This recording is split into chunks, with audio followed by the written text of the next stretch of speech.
In ancient lands, a gentle voice began to speak. This voice belonged to Jesus. He walked dusty roads and quiet hillsides.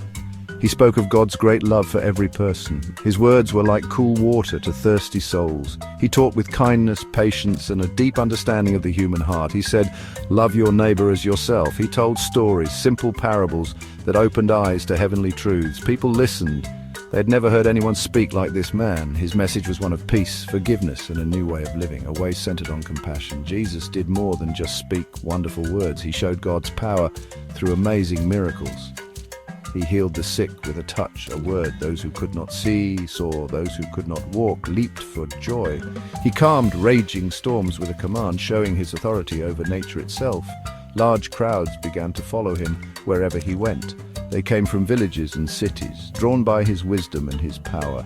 They felt a sense of hope when he was near. Children were drawn to his gentle spirit, and he welcomed them with open arms, teaching that the kingdom of heaven belongs to such as these. As Jesus' fame grew, not everyone was pleased. Some city leaders and religious teachers watched him closely. They saw the crowds turning to Jesus. They heard his claims, his challenges to their traditions. They felt their own authority slipping away. His teachings about God's kingdom being open to all, about humility and inward purity rather than outward show, pricked their pride.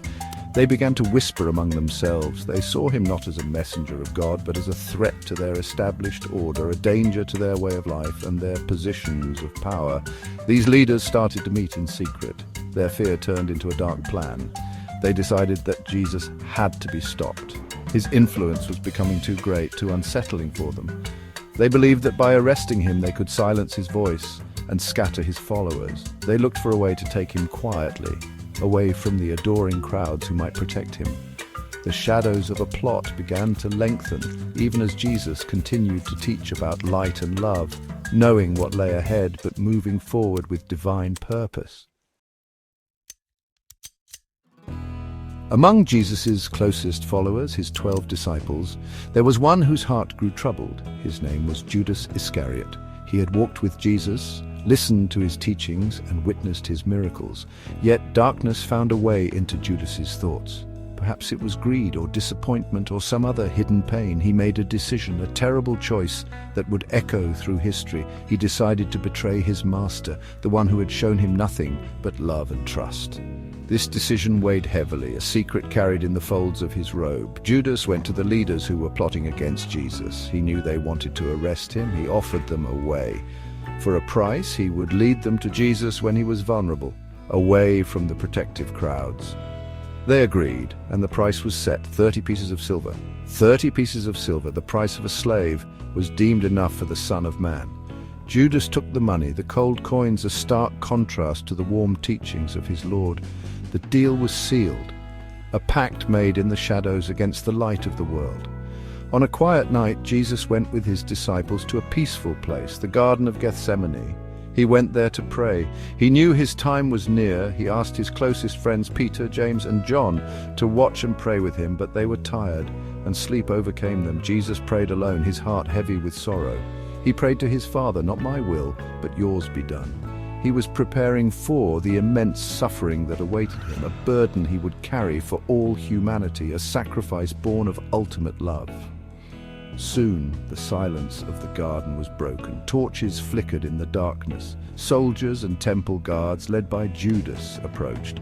Judas stepped forward. He had arranged a sign. "The one I kiss is the man. Arrest him," he had told them. He came to Jesus and said, "Greetings, Rabbi," and kissed him. It was a kiss of betrayal, a loving gesture twisted into an act of treachery. Jesus looked at him, his eyes filled with sorrow, not anger. "Friend," he said, "do what you came for." The soldiers then seized Jesus, and his disciples, overcome with fear, scattered into the night. Jesus was taken away, bound like a common criminal. He was first brought before the high priest and the council of elders. They were determined to find him guilty. False witnesses were brought forward. People paid to tell lies about him. They twisted his words, trying to find something, anything to condemn him. Jesus remained mostly silent, his dignity unshaken even in the face of their hatred and their false claims. The high priest, growing impatient, finally asked him directly, "Are you the Christ, the Son of the Blessed One?" Jesus answered, "I am." This was all they needed. They declared him guilty of blasphemy, a crime punishable by death.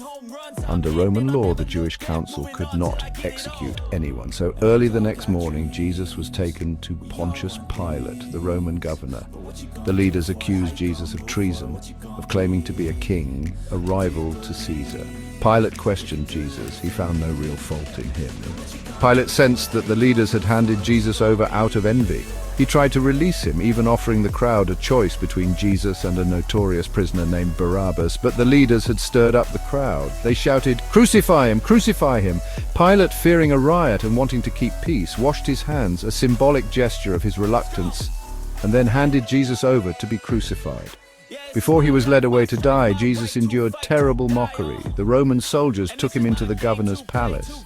They stripped him and put a purple robe on him, a color of royalty. To mock his claim of being a king, they twisted together a crown of sharp thorns and pressed it onto his head. They put a staff in his right hand as a scepter. Then they knelt before him, taunting, "Hail, King of the Jews!" They spat on him and struck him on the head with the staff.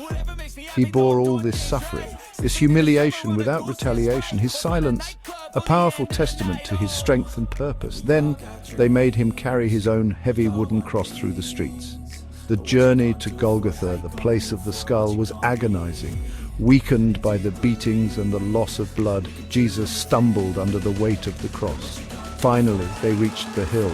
There the soldiers nailed his hands and his feet to the wooden beams. The cross was lifted up and Jesus hung between two criminals. Even in his unimaginable pain, his thoughts were not of himself. He looked down at those who had done this to him, at the soldiers gambling for his clothes, at the mocking crowd, and he prayed for them. "Father," he said, "forgive them, for they do not know what they are doing." For hours, Jesus hung on the cross under the scorching sun. A few loyal followers, including his heartbroken mother Mary, watched from a distance, their souls pierced with grief. Darkness covered the land in the middle of the day, a sign that something profound was happening. The earth itself seemed to mourn. Around the 9th hour, Jesus cried out with a loud voice, "It is finished." He had completed his mission. He had offered himself as the ultimate sacrifice. Then he bowed his head and breathed his last. At that very moment, the earth shook, and the great curtain in the temple, separating the holiest place, was torn in two from top to bottom. After his death, Joseph of Arimathea, a respected member of the council who was secretly a follower of Jesus, bravely asked Pilate for Jesus' body. Pilate agreed. Joseph, with the help of Nicodemus, another secret disciple, gently took Jesus' body down from the cross. They wrapped it carefully in linen cloths with aromatic spices, according to Jewish burial customs. They laid him in a new tomb, a tomb carved out of rock which Joseph owned. A large, heavy stone was rolled against the entrance to seal it. Guards were placed there to make sure no one could steal the body, as the leaders feared his disciples might. 3 days later, very early on Sunday morning, some of the women who had followed Jesus went to the tomb. Mary Magdalene was among them. They carried spices to anoint his body properly. As they approached, they wondered who would roll away the heavy stone for them, but when they arrived, they were astonished. The great stone had been rolled away. They looked inside, and the tomb was empty. Jesus' body was gone. They were filled with confusion and fear. What could have happened? Where was their Lord? Their hearts ached with a fresh wave of sorrow and bewilderment. Suddenly, 2 angels in dazzling white clothes appeared to them. The women were terrified and bowed their faces to the ground. But the angels spoke gentle words. "Why do you look for the living among the dead?" they asked. "He is not here, he has risen. Remember how he told you while he was still with you in Galilee, the Son of Man must be delivered into the hands of sinful men, be crucified, and on the 3rd day be raised again." And the women remembered his words. Jesus had conquered death. He was alive. This news became the cornerstone of faith, a radiant symbol of hope, new beginnings, and the promise of eternal life for all who believe. His resurrection was victory over sin and death forever.